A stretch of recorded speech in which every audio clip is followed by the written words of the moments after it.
அகர முதல எழுத்தெல்லாம் ஆதி பகவன் முதற்றே உலகு.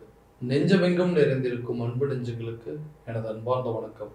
நான் உங்கள் 5ஆம் தலைமுறை ஜோதிடர் ராம்குமார் ராஜேந்திரன்.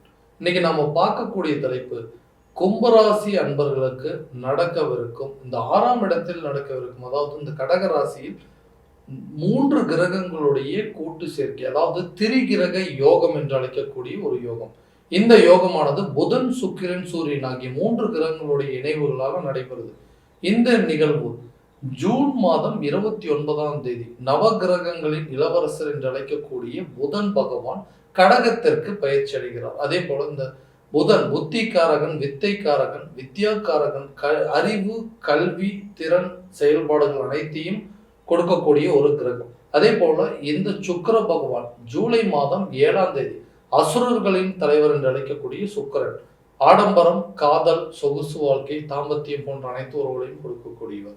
இந்த ஜூலை மாதம் 16ஆம் தேதி நவகிரகங்களின் தலைவர் என்று அழைக்கக்கூடிய சூரிய பகவான் ஒருவருக்கு நிர்வாக திறமையும் தலைமை பண்பையும் அதிகாரம் வாய்ந்த துறையில் இருக்கக்கூடிய செல்வாக்குகள் அனைத்தும் கொடுக்கக்கூடியவர் இந்த சூரிய பகவான். ஆக இந்த 3 கிரகங்களுடைய கூட்டு சேர்க்கை கடகத்தில் நடைபெறுவதற்கு உங்களுடைய ராசிக்கு 6ஆம் இடத்தில் நடைபெறும். ஸோ இந்த நிகழ்வு, இந்த திரிகிரக யோகமானது கும்பராசி அன்பர்களுக்கு எந்த விதமான அற்புதங்கள் மற்றும் சிறப்புகள் கொடுக்க போகுது அப்படிங்கிறத தெளிவாகவும் துல்லியமாகவும் இந்த காணொலியில் பார்க்கலாங்க. நம்ம சேனலை ஃபர்ஸ்ட் டைம் பார்க்குறவங்க அந்த சப்ஸ்கிரைப் பண்ணிக்கோங்க, பெல் பட்டனை கிளிக் பண்ணி ஆல் அப்படிங்கிற ஆப்ஷன் கொடுத்துக்கோங்க. ஸோ கும்பராசி அன்பர்கள் சனி பகவானை அதிபதியாக கொண்டவர்கள் அப்படிங்கிறது எல்லா விஷயத்தையுமே ரொம்ப பர்ஃபெக்டாக செய்து முடிக்கக்கூடிய நபர்கள் அப்படின்னே சொல்லலாம். கரெக்டான ஒரு கைட்லைன்ஸ் கொடுக்கக்கூடிய நபர்கள், மற்றவர்களுக்கு வழிகாட்டியாக இருக்கக்கூடிய நபர்கள் அப்படின்னு சொல்லலாம். அதாவது கடந்த ஒரு 3 வருஷமா பார்த்தீங்க அப்படின்னா உங்கள் வாழ்க்கையில நிறைய மன உளைச்சல்கள் அப்படிங்கிறது சந்திக்கக்கூடிய நிலைக்கு தள்ளப்பட்டீங்க. ஏன் இப்படி நடந்துட்டு இருக்கு? ஒரு கொஞ்சம் காலகட்டமாக பார்த்துட்டு இருந்தா எல்லா விஷயத்திலும் எதை பண்ணாலும் அப்படின்னு சொன்னால் அதில் தேவையில்லாத நஷ்டமாகுதுங்க. எதை நினைச்சு ஒரு நல்லது நினைச்சு பண்ணா அது வந்து கெட்டதா போகுது. யாருக்காவது உதவி செய்ய போய் அதில் மூலமா சில உபத்திரத்தை தேடிக்கக்கூடிய நிலை அப்படிங்கிறதுக்கு ஆளாச்சுங்க. அதாவது நீங்க விமர்சனங்களுக்கு ஆளாகக்கூடிய அளவுக்கு சில சூழ்நிலைகள் அப்படிங்கிறது ஏற்பட்டுச்சு. நம்மளையெல்லாம் யாரெல்லாம் பேசக்கூடாது, தகுதியே இல்லாதவங்களாம் இன்னைக்கு நம்ம முன்னாடி வந்து நின்று பேசக்கூடிய நிலைக்கு தள்ளப்பட்டுட்டீங்க அப்படிங்கிறது தாங்க உண்மை. இந்த நிலை ஏன் வந்தது? எதனால எனக்கு மட்டும் இந்த நிலை? மற்றவங்களுக்கெல்லாம் நல்லது தானே பண்ணிட்டு இருந்தேன், ரொம்ப ஆக்டிவாக இருப்பேன், எப்போவுமே வந்து எதையுமே வந்து கரெக்டான விதத்தில் செஞ்சு முடிச்சுட்டு இருப்பாங்க, நிறைய யோசனைகள் செய்வாங்க. மற்றவங்களுக்கெல்லாம் நான் அட்வைஸ் பண்ணியிருக்கேன், என் அட்வைஸை கேட்டவங்களாம் இன்னைக்கு ஓகோன்னு இருக்காங்க. ஆனால் என்னோட நிலை இன்னும் அதே நிலைமையில தான் இருக்குது.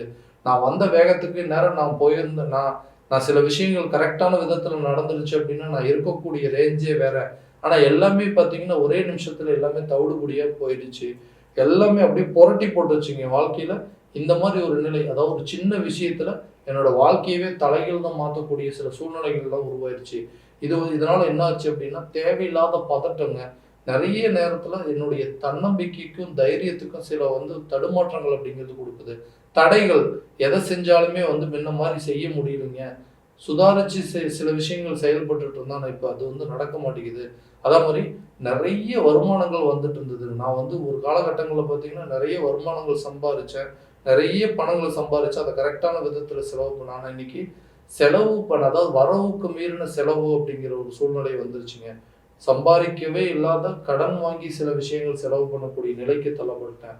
சொந்தங்கள் எல்லாம் பகையா மாறிடுச்சுங்க. இது மாறினதுனால என்னன்னா கூட இருந்தவங்க அண்ணன் தம்பிகள்லாம் வந்து எனக்கு வந்து விரோதிகளா மாறிட்டாங்க. நான் யாருக்கும் தெரிஞ்சோ தெரியாமலோ எந்த ஒரு பாவமும் பண்ணல.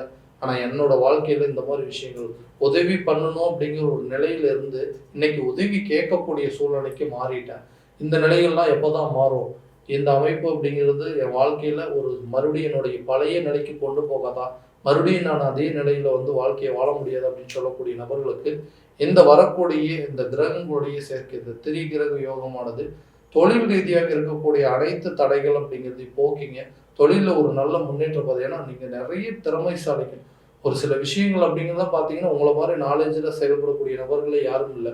ஸோ எந்த இடத்துல இந்த சரிவுகளை சந்திச்சிங்க, எந்த இடத்துல இழப்புகளை சந்திச்சிங்க அப்படிங்கிறத முழுமையாக தெரிஞ்சுக்கிட்டு அது வந்து மறுபடியும் அந்த தவறுகள் செஞ்சிடக்கூடாது. இந்த பிஸ்னஸில் எப்படியாவது நம்ம வந்து சம்மந்தப்பட்ட பிஸ்னஸில் பெரிய அச்சீவ்மெண்ட் பண்ணணும் அப்படின்னு சொல்லி முழு நேர போராட்டத்துக்கு அப்புறம் அந்த பிஸ்னஸை கரெக்டான விதத்தில் சக்ஸஸ் பண்ணக்கூடிய ஒரு சூழல் அப்படிங்கிறது கட்டாயமாக உருவாக்கக்கூடிய காலகட்டமாக இருக்க போகுதுங்க. அடுத்ததான் இந்த உத்தியோகஸ்தர்கள் என்று சொல்லக்கூடிய நபர்களுக்கு நிறைய வேலை செஞ்சுட்டு இருக்காங்க. ஆனால் அந்த வேலையில எந்த ஒரு இம்ப்ரூவ்மெண்ட்டுமே இல்லை.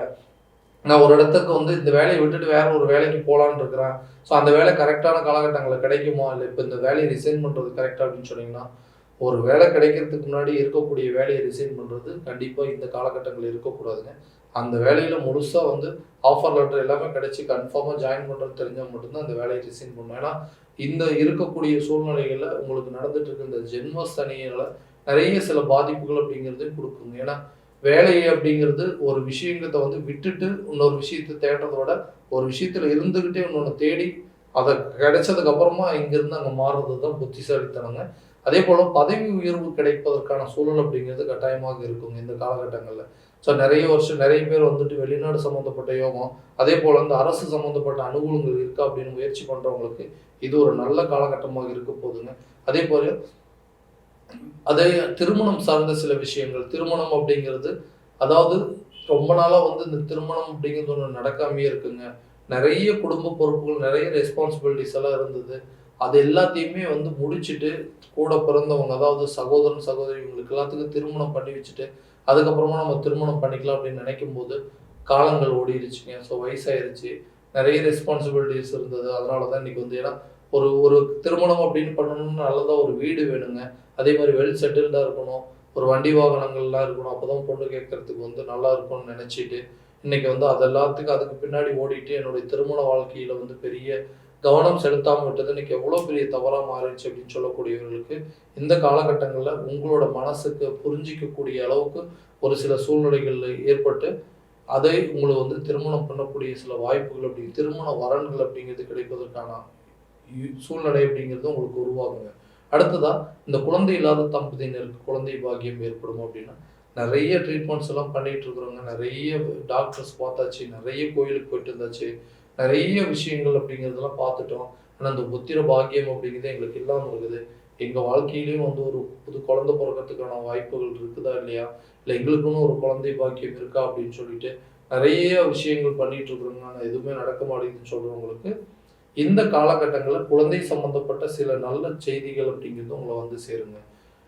குடும்பத்துல இந்த கணவன் மனைவிக்கிடையே நிறைய கருத்து வேறுபாடுகள் அப்படிங்கிறது வந்துட்டே இருக்கு. கணவன் மனைவிக்குள்ள மிஸ் அண்டர்ஸ்டாண்டிங் ஏற்பட்டு ஒருத்தருக்கு ஒருத்தர் புரிஞ்சிக்காம 2 பேருமே பிரிஞ்சு வாழ்ந்துட்டு இருக்கிறோம். ஸோ நாங்கள் சேர்ந்து வாழ முடியுமா, அல்ல அதே போல் பார்த்தீங்கன்னா இந்த வாழ்க்கையே வேண்டாம், நாங்கள் புதுசாக ஒரு வாழ்க்கையை தேடிக்கலாம்னு நினைக்கிறோம் அப்படின்னு சொல்றவங்களுக்கு, புதுசாக மன வாழ்க்கை அப்படிங்கிறது அமையுமான்னு சொல்றவங்களுக்கு இந்த காலகட்டங்களில் கணவன் மனைவிக்கிடையே இருக்கக்கூடிய கருத்து வேறுபாடுகள் அப்படிங்கிறது கண்டிப்பாக விளங்குங்க. அதே போல இந்த புதுசா கல்யாணம் பண்ணிக்கலாம், ஓகே இந்த வாழ்க்கை வேண்டாம், புது ஒரு மன வாழ்க்கைக்கு போகலாம், புதுசா ஒரு ஃபேமிலி கிரியேட் பண்ணலாம் அப்படின்னு யோசிச்சுட்டு இருக்கிறவங்களுக்கு இது ஒரு நல்ல ஒரு வாய்ப்பு தாங்க. வீடு கட்டக்கூடியவங்களுக்கு, அதாவது வீடு வேலை அப்படிங்கிறது ஒன்று ஆரம்பிக்கலாம் அப்படின்னு சொல்லிட்டு அடி எடுத்து வைக்கிற ஒவ்வொரு டைமும் ஏதாவது ஒரு விதத்தில் தடங்கள் வந்துட்டே இருக்குது. ஸோ அந்த வீடு கட்டவே முடியல, வாடகை வீட்லேயும் கடைசி வரைக்கும் வாழ வேண்டிய ஒரு சூழ்நிலை அப்படிங்கிறது இருக்குங்க. நான் வாடகை வீட்டில் இருக்கிறதுங்கிறது எவ்வளோ பெரிய கஷ்டம் அப்படின்னா, ஏதாவது ஒரு விதத்தில் ஏதாவது ஒருத்தர் குறை சொல்லிகிட்டே இருப்பாங்க. ஹவுஸ் ஓனர்னால பிரச்சனை, பக்கத்தில் நம்ம வீட்டுக்கு பக்கத்தில் குடியிருக்கிற நம்ம வீட்டு மேலே குடியிருக்கிறவங்களுக்கு அது மூலமாக சில பாதிப்புகள் அப்படின்னு சொல்லி எதுக்கு எடுத்தாலுமே இந்த நிம்மதியற்ற நிலை.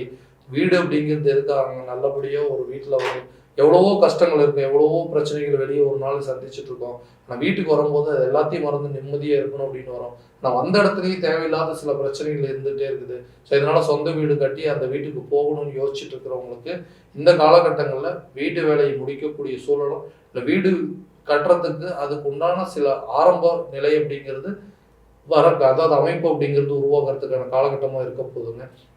அடுத்தது அந்த உடல் ஆரோக்கியம் சம்பந்தப்பட்ட சில விஷயங்கள், இந்த 6ஆம் இடத்துல நடக்கக்கூடிய இந்த கிரகங்களுடைய சேர்க்கை உடல் ரீதியாக இருக்கக்கூடிய பாதிப்புகள் கட்டாயமாக விலகுங்க. உங்களை விட்டு ரொம்ப நாளாக மெடிசன் சாப்பிட்டுட்டே இருக்குங்க.